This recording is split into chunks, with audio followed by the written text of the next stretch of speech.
Bonjour à toutes et à tous, vous écoutez le Wild, Mystic and Free Podcast épisode 82. C'est un épisode totalement nomade que je vous propose aujourd'hui alors que je suis assise devant le onsen dans lequel j'ai passé la journée.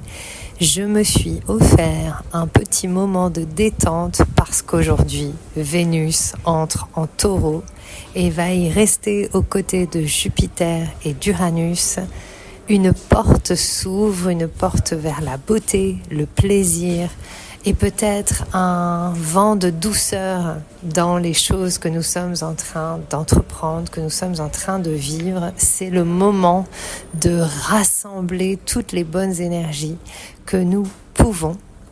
Je vous dis tout dans ce nouvel épisode. Bienvenue sur Wild, Mystic and Free, le podcast des rebelles ancrés, conscients et spirituels qui souhaitent s'affranchir des conditionnements qui les limitent et créer une vie libre et riche de sens.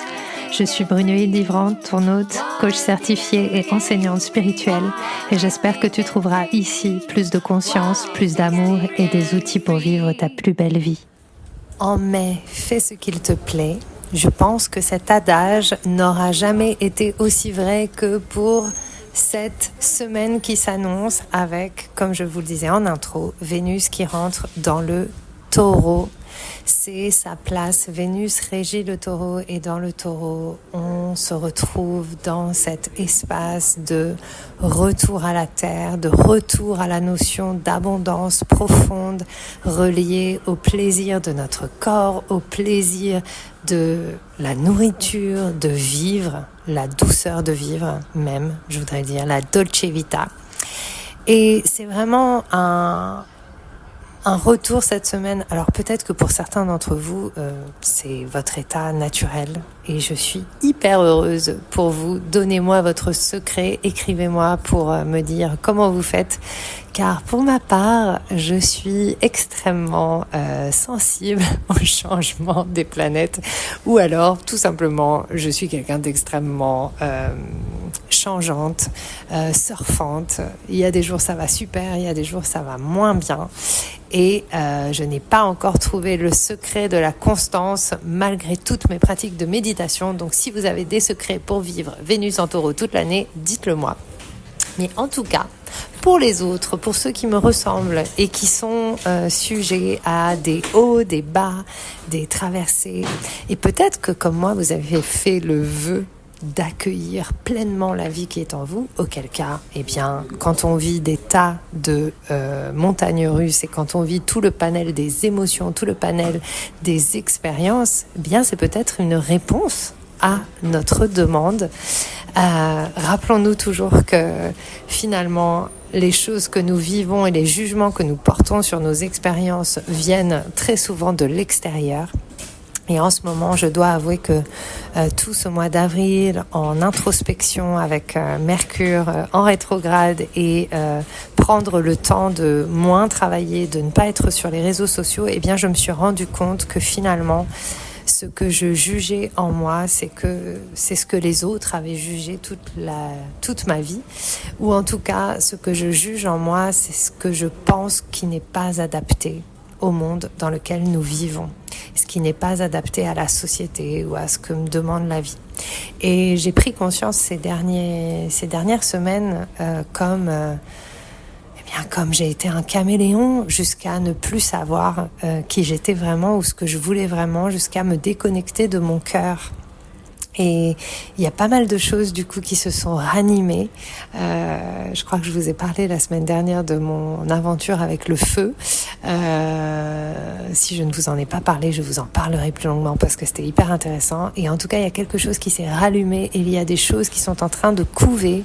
Et je prends le temps du plaisir, je prends le temps de la création parce que j'ai envie que cette fois, ce que je crée soit pour moi, pour vous aussi, mais avant tout pour moi, pour honorer la personne originale que je suis, comme chacun d'entre nous.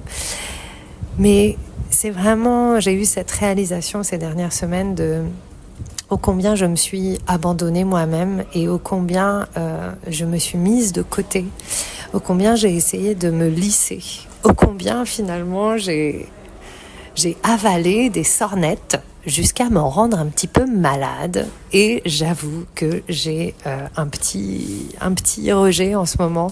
Et je crois que j'en ai parlé la semaine dernière aussi. J'ai rejet de la spiritualité, du chamanisme, de toutes les formes que j'ai pu pratiquer, même si je les trouve toutes super. Mais là, j'ai juste envie de revenir à des choses très concrètes, de kiffer la vie instant après instant, de rencontrer des petits chiens. Je suis allée dans un élevage de petits chiots de Poméranie, c'était magnifique, on s'est éclaté, c'était trop beau, j'ai pris un grand bain d'amour d'être avec le vivant.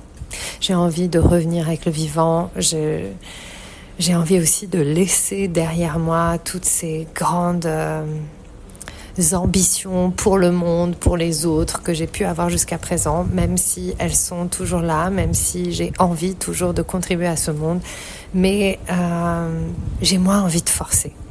Et c'est tout à fait cette invitation de Vénus cette semaine, c'est de rentrer dans cet espace de laisser le plaisir nous porter. Donc Vénus en Taureau rejoint Jupiter et Uranus. Donc tout le mois de mai. Tout le mois de mai, on va avoir vraiment il va y avoir plein de choses qui vont se passer, des conjonctions, des sextiles, des carrés, mais surtout une conjonction de Vénus et Jupiter qui va avoir lieu un petit peu plus loin en mai. Je vous en reparlerai la semaine prochaine. Mais en tout cas, on est dans cet espace, Vénus est chez elle et c'est l'espace de la beauté. C'est la déesse de l'amour physique, charnel, des relations, d'apprécier ce qui nous entoure, d'être OK avec ce qui est, d'enregistrer des podcasts au milieu des allées et venues des personnes qui viennent se mettre dans l'eau pleine de magnésium et d'epsom, du sel d'Epsom. C'est ce temps-là, c'est le temps de finalement, je fais ce qui me plaît. Donc oui, le mois de mai, on fait ce qui nous plaît. Et c'est vraiment de se souvenir de ce qui nous éveille en termes de charme, en termes de beauté, en termes d'amour de la vie. Est-ce qu'on peut se reconnecter à l'amour de la vie, l'amour du vivant, l'amour que nous sommes et l'amour que les autres représentent? Et il va y avoir des petits challenges et des petites possibilités d'évolution. Alors cette semaine, on va rester cool, mais tout au long du mois de mai, on va avoir vraiment des possibilités d'évolution, notamment par rapport aux relations, notamment par rapport à l'intimité, le relationnel, être OK, être en lien avec les autres. Donc cette semaine, on a 4 événements qui se passent. Donc mon petit podcast aujourd'hui va peut-être être un peu plus court que les autres parce que, comme vous l'entendez, il y a pas mal de bruit. Et puis, je vais aller prendre l'avion dans 20 minutes. Je monte dans les taxis et je prends l'avion. Mais j'avais envie de partager ça avec vous. Donc, aujourd'hui, comme je vous le disais, Vénus entre en Taureau. Une ère de beauté jusqu'à fin mai. Fin mai, on se la coule plus douce. C'est-à-dire que vous allez aussi peut-être vous remettre à des projets créatifs, vous remettre à de l'art, de l'artistique, des hobbies, parce que ça vous fait du bien. Et puis c'est aussi le moment où il commence à faire meilleur, en tout cas j'espère, en Europe. Et c'est les sorties du week-end, c'est profiter de la plage, c'est aller se balader en forêt, c'est vraiment retrouver ce sens de la nature. Vénus régit aussi la nature. Et puis demain, donc le 30 avril, on va avoir Mars qui va entrer en Bélier. Et Mars en Bélier, donc c'est l'opposé en fait de Vénus en Taureau. Vénus en Taureau, c'est le principe féminin qui entre dans le Taureau. Et puis Mars en Bélier, c'est Mars qui rentre aussi chez lui, puisque Mars régit le Bélier. Et il y a vraiment, j'ai envie de dire, dans ce début de semaine, il y a une sorte d'équilibre et d'alchimie entre votre féminin et votre masculin. Le masculin, la structure, y aller, tracer une nouvelle voie, ouvrir un chemin nouveau. Donc ce chemin que peut-être vous avez pressenti ces dernières semaines, eh bien demain c'est aussi le temps de l'ouvrir, donc le 30. ça peut être intéressant pour vous de regarder là où se trouve votre taureau natal et là où se trouve votre bélier natal, c'est-à-dire dans quelle maison. Et ça va vous donner les informations pour savoir sur quel domaine de votre vie ça travaille. Donc, ça, c'est demain, mardi. Et puis le 1er mai, Vénus va être en carré à Pluton. Et là, on rentre vraiment dans cet espace de l'intimité. Pluton, c'est la planète de la profondeur. Pluton est en Verseau depuis février. Pluton, cette semaine, va aussi partir en rétrograde. Donc, on a tout un truc autour d'un appel à aller dans la profondeur. Donc, c'est un peu la continuité de notre pleine lune en Scorpion, dans ces espaces qu'on est en train d'ouvrir de beauté. Eh bien, à mon sens, il y a une invitation à aller dans notre vérité des profondeurs et donc à faire de l'espace et à laisser de côté tous les petits chit-chats, à laisser de côté toutes les conversations anodines pour se dire les vraies choses, pour partager les vraies choses. Il est temps de rentrer en relation de manière beaucoup plus authentique et c'est ce qui va nous être proposé cette semaine, donc le 1er mai. Si vous avez des conversations à avoir, eh bien ça peut être pas mal de les avoir ce jour-là, ou en tout cas de prendre avec délicatesse, avec beauté, avec soin le temps de partager ce que vous avez à partager avec vos êtres aimés significatifs. Le 2 mai, donc comme je vous disais, Pluton va rentrer en rétrograde et les rétrogrades, ce sont toujours des moments de croissance intérieure, de plongée à l'intérieur de soi. Et Pluton, la planète du pouvoir, de la puissance, la planète des deuils, des renaissances, va aller vraiment à l'intérieur. Donc, j'ai l'impression souvent de me répéter et j'ai l'impression que depuis que je fais tout ce travail d'accompagnement que je fais et en plus depuis que je connais un peu plus l'astrologie et que je m'intéresse à toutes ces choses, au cycle du vivant, j'ai l'impression que je fais que répéter la même chose. Tout n'est que vie, mort et renaissance. Il n'y a pas d'arrêt dans ce cycle. Et en fait, c'est aussi une question qui me taraude beaucoup parce que je ressens tellement l'appel. C'est un grand questionnement et qui aussi m'a fait beaucoup souffrir toute ma vie, je pense, et ces dernières semaines peut-être un peu plus, parce que j'ai une grande capacité à laisser partir et renaître. Et donc, dans ma vie, j'ai déjà eu 1000 vies. J'ai fait plein de choses, j'ai appris plein de choses, je suis capable de plein de choses, je suis capable de créer énormément. Et à nouveau, je sens cet appel du deuil de quelque chose. Et là, c'est des choses un peu plus conséquentes. Je sens qu'il y a tout un pan de la vie que j'ai eue jusqu'à aujourd'hui qui est obsolète, qui ne me fait plus du tout vibrer. Et c'est aussi... je ne sais pas vraiment ce qu'il y a derrière. Et j'ai un pressentiment, je sais, j'avance, je suis en train de créer des nouvelles choses dans l'ombre. Et justement, c'est ça aussi Pluton rétrograde, c'est continuer à rester dans l'ombre, continuer à maturer dans l'ombre, continuer à naviguer dans les ombres pour remettre les choses en lumière une fois qu'elles sont prêtes à être vues, véritablement prêtes à être partagées. Dans ma vie, j'ai beaucoup partagé de manière très instinctive. J'ai souvent été connectée, j'ai une intuition splénique en Human Design, si vous connaissez le Human Design. Donc, souvent, j'entends des voix et ça me dit « c'est ça » et j'y vais. Et en fait, je n'ai pas de difficulté à y aller. Et toute ma vie, j'ai fait ça. Et puis là, je suis arrivée à ce moment de stop où ça me dit « non, on n'a plus envie de fonctionner pareil » parce que finalement, ces dernières semaines, je me suis dit j'ai fait ça tout le temps et c'est super, je suis capable de plein de choses et en même temps, quand je regarde ma vie, j'ai l'impression d'avoir rien construit. Il n'y a rien qui me satisfait. J'ai encore toujours ce sentiment d'insatisfaction. Et je crois que je n'arrêterai jamais d'évoluer, je n'arrêterai jamais d'apprendre des nouvelles choses. Mais je pense que ce sentiment d'insatisfaction, il vient aussi du fait qu'à un moment donné, j'ai privilégié l'apprentissage de nouvelles choses au lieu de suivre la voie que je savais que j'avais envie de suivre, et pour plein de raisons. Et ce n'est qu'un détour. D'ailleurs, il y a plusieurs années, j'ai fait une formation et j'avais un mémoire à écrire et j'avais appelé le mémoire Détour jusqu'à l'essence. Et je me suis rappelé de ça hier et je me suis dit, ah bah oui, finalement, tout ce que j'ai proposé, tout ce que j'ai pu vivre, ce sont toujours des détours pour me ramener à mon essence et à mon essentiel. Et du coup, voilà, c'est vraiment cette autorisation avec Pluton de descendre à l'intérieur de soi, de prendre le temps de rester assis dans le noir. Et c'est vraiment un temps que je prends. C'est hyper flippant. J'arrive au bout de tout, c'est-à-dire j'arrive au bout de mes finances, j'arrive au bout de plein de choses. Ma comptable m'a dit, mais il ne s'est rien passé ce mois-ci. J'ai fait, bah non, il ne s'est rien passé ce mois-ci. Et c'est pareil, j'arrive au bout aussi de ce modèle auquel j'ai plus de difficultés à croire, qui est le modèle de l'entreprise, de l'entrepreneuriat.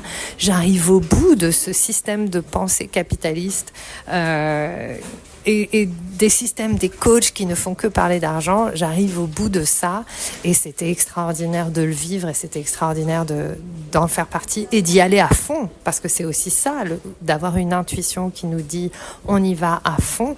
C'est que à chaque fois je ne me pose pas de questions et j'y vais à fond. J'apprends dans l'expérience, j'apprends aussi dans les échecs qui ne sont jamais vraiment des échecs mais qui me laissent parfois un sentiment d'échec. Et c'est ça Pluton. Pluton, c'est laisser partir tout ça. C'est laisser aller, c'est composter ce qui n'a plus besoin d'être. Et depuis le début de l'année, il y a plein de choses qui ont émergé. Et ce que vous avez constaté en avril, ce qui a remonté en avril dans ce Mercure rétrograde que vous savez qui vous correspond plus, etc., etc., il est temps de le refourguer à Pluton et de le mettre dans la terre, de laisser les vieilles choses se composter. Elles n'ont jamais servi à rien. Il y a une raison pour laquelle on fait les choses. Elles font partie de notre chemin. Mais à un moment donné, il est important de laisser partir l'ancien parce que nous ne sommes plus les mêmes. Et spécialement si vous travaillez avec du travail vibratoire, avec du travail d'élévation de fréquence, avec du travail qui vous fait grandir en termes de fréquence énergétique et de vibration, à un moment donné, vous allez avoir une vibration qui ne correspond plus à ce que vous avez créé il y a longtemps. Et c'est ça qui est très difficile dans notre monde. On est très attaché à ce qu'on a créé. Et c'est intéressant parce que en ce mois de mai, avec Vénus en Taureau, il y a vraiment cet espace de l'artiste qui s'ouvre aussi. C'est l'espace de l'artistique. Et qu'est-ce qui fait un artiste ? En tout cas, les artistes que j'apprécie, les artistes que j'aime profondément et qui je suis moi-même en tant qu'artiste, je suis pas du tout attachée à mes créations. Mes créations, c'est juste ma connexion à Dieu, à la vie. Je sais, je crée parce que je reçois un message et puis je mets en forme et puis c'est tout. Et j'y suis pas tant attachée. Et quand je suis vraiment alignée avec qui je suis, mes œuvres n'ont aucune importance si ce n'est qu'elles sont passées à travers moi et puis finalement elles appartiennent à tous. Et je pense que notre société, et en tout cas ce que j'ai vécu ces dernières années, c'est que finalement j'ai l'impression d'être comme une voiture balai qui aurait gardé accroché à l'arrière tout ce que j'ai créé, toutes mes casseroles, tous mes trucs, tous mes machins, tous mes bouts de trucs, toutes mes idées extraordinaires que j'ai pu mettre en œuvre parce que je suis hyper active et que voilà, je mets beaucoup en œuvre et que ça m'a épuisée un petit peu, j'avoue. Et j'ai l'impression d'être cette voiture balai qui s'est tout trimballée et qui veut rien lâcher, qui a rien voulu lâcher. La coach, la stellar medicine dance, la chanteuse, la créatrice de spectacles, celle qui crée des illustrations, qui écrit des livres, etc., etc. Oui, bien sûr, je suis tout ça, je fais tout ça. Mais, en fait, si je veux vraiment laisser l'espace au nouveau, il est temps que la voiture balai s'allège parce que le mariage est terminé depuis longtemps. C'est bon, la vie et moi, on est mariés au long terme. Donc, il va y avoir des nouvelles choses et je peux laisser partir. Donc, vous pouvez laisser partir dans ce mois-ci vos anciennes créations pour laisser émerger les nouveaux projets artistiques. Et quand je parle d'artistique, c'est aussi bien de l'artistique pur que d'être artiste de votre vie quelle vie, quelle œuvre d'art allez-vous créer à travers votre propre existence? C'est quand même ça la question la plus importante, à mon sens, aujourd'hui.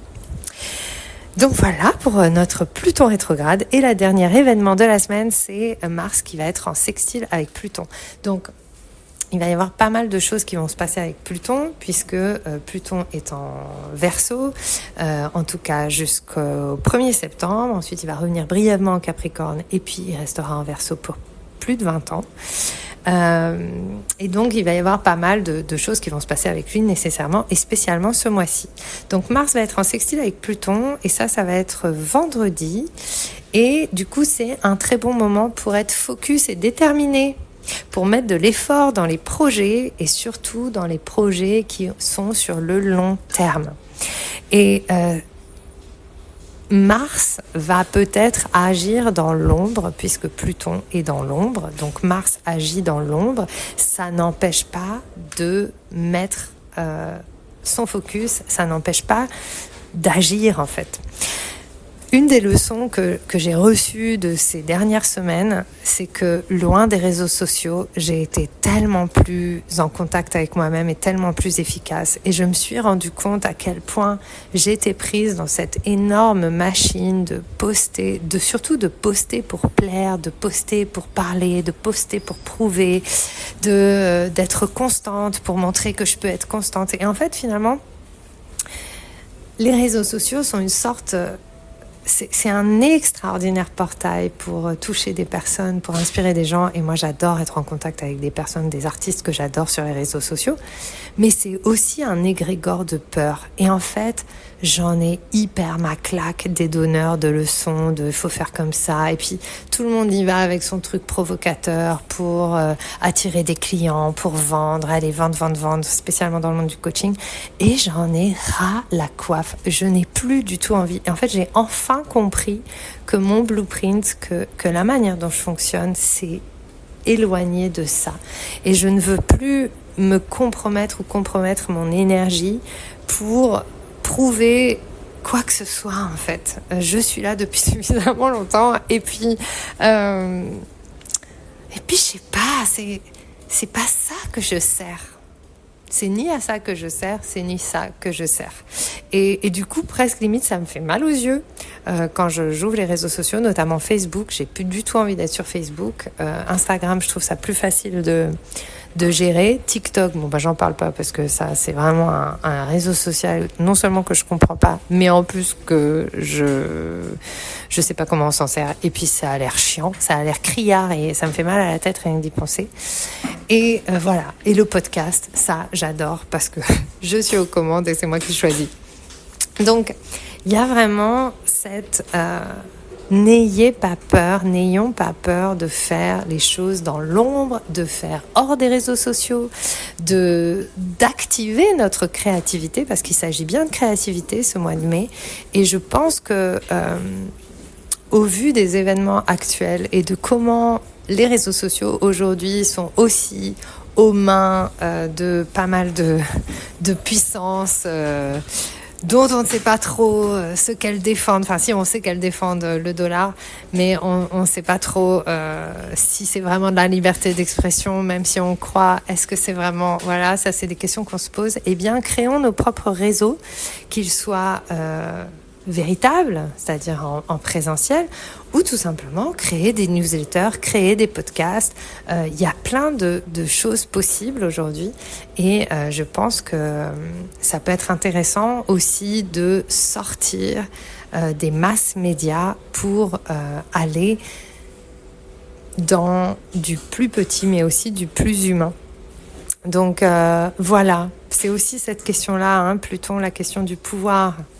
Est-ce que c'est vraiment mon pouvoir quand je suis dans l'ambition, même si j'adore l'ambition, ou est-ce que je suis en train finalement, à travers cette ambition et à travers ces milliers de personnes, et quand je parle souvent de personnes comme ça, les gens qui viennent, beaucoup de coachs qui répètent tous exactement le même discours, à la même virgule, à la même chose, et qui finalement sont tous habillés pareil, et qui finalement...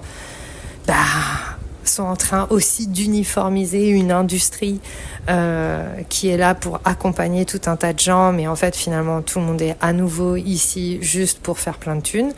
ce qui est très louable, j'ai rien contre ça et je trouve ça super, mais je trouve qu'à un endroit, on se perd dans ce discours-là et finalement, est-ce qu'on est dans le pouvoir personnel, est-ce qu'on est dans le pouvoir assumé à cet endroit-là ou est-ce qu'on est dans l'illusion du pouvoir ?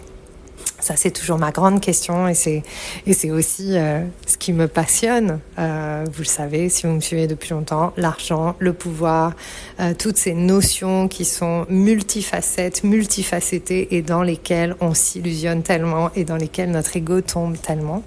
Eh bien, voilà, ce sont des sujets passionnants et je pense qu'il est important aussi de garder son discernement par rapport aux choses qui se font et aussi de réactiver notre originalité. Et c'est ce que je suis, en tout cas, en sortant des réseaux, c'est ce que j'essaye de faire et ce que je suis en train de faire, en tout cas je l'espère, c'est revenir à qui je suis en tant qu'artiste et m'exprimer à partir de moi-même. Et ça me demande de laisser partir toutes les autres stratégies et de revenir à la mienne. Elle est balbutiante, je n'ai pas toutes les clés, ça va peut-être pas aller vite, ça me fait beaucoup trembler, mais j'ai vachement confiance en ça. Et puis surtout, j'ai confiance dans la vie, c'est la vie qui me guide, donc, et les étoiles. Le cosmos nous permet de nous aligner à notre empreinte cosmique. Le cosmos et les planètes, l'astrologie, sont un outil pour nous permettre de naviguer les eaux de la vie avec compassion, amour de soi et acceptation de nos différences. C'est ça que j'ai envie de transmettre. L'astrologie n'est absolument pas une fin en soi, mais une lecture possible et qui a plein d'interprétations, bien sûr. Une lecture possible de nos changements actuels, individuels et collectifs. Donc ça nous permet aussi de nous réinscrire dans plus grand que nous. Nous sommes là pour être au service du vivant. Peu importe ce que ça veut dire pour nous. Pour chacun d'entre nous, ça veut dire des choses différentes. Et servir le vivant, ça peut être tout simplement servir le vivant en vous, en nous, et laisser partir toutes nos parts mortes. C'est ce que Pluton rétrograde nous invite à vivre avec beauté, avec confiance dans la Terre, avec Vénus. Donc, mettez des fleurs dans votre maison cette semaine, écoutez de la musique qui vous fait kiffer, prenez soin de vous, faites-vous faire des massages, allez au onsen comme moi. Alors, vous n'êtes pas obligé de venir en Thaïlande, mais allez au hammam ou faites-vous du bien pour rentrer dans ce mois de mai. Faites ce qui vous plaît vraiment, vraiment, vraiment. Pour en revenir à ce qui me plaît vraiment, il y a une chose que je garde, c'est l'astrologie, mes sessions d'astro, mes sessions de lecture astro-énergétique qui comprennent une lecture de votre thème natal par rapport à ce que vous traversez en ce moment, donc comment l'astro peut vous soutenir à dépasser certaines choses que vous vivez, et puis un soin énergétique en fin de session pour vous permettre de vous harmoniser. On débusque certaines croyances que vous avez, certaines choses qui sont là, certains blocages, et avec ce processus merveilleux du Theta Healing où moi je ne fais absolument rien mais juste je retranscris ce que la vie vous dit, eh bien on défait des choses. C'est assez magique, ça marche très bien. Si vous avez envie de tester, écrivez-moi. Si vous avez besoin de soutien, écrivez-moi. Tout le reste est en gestation parce que tout va changer. Enfin, tout va changer. De nouvelles choses arrivent et les nominations des choses changent parce que je repimpe un peu toute mon entreprise, tout mon business. J'avais besoin de revenir à quelque chose qui soit plus moderne. J'en avais un peu marre de continuer à faire des choses que je fais déjà depuis 4 ans.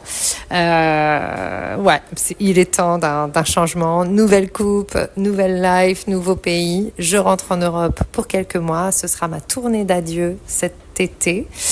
Et puis ensuite, je repartirai et on verra pour la suite. En tout cas, je vous embrasse toutes et tous. N'hésitez pas à partager le podcast, s'il vous plaît. Il y a un nouveau podcast qui arrive. Tadam! Mais pas tout de suite. Je vous en dirai plus la semaine prochaine sur un tout autre sujet. Et voilà, n'hésitez pas à me contacter, à me suivre sur Wild, Mystic and Free sur Instagram, Facebook, on oublie. C'est plus mon espace. Instagram, yes. Je vous embrasse et je vous souhaite une magnifique semaine. Ciao. J'espère que ce que tu as entendu t'a donné envie de prendre soin de toi, d'agir et de contribuer à ce monde à ta manière. Si tu as aimé ce podcast, abonne-toi, partage, commente. Quant à moi, je te retrouve la semaine prochaine pour un nouvel épisode de Wild, Mystic and Free.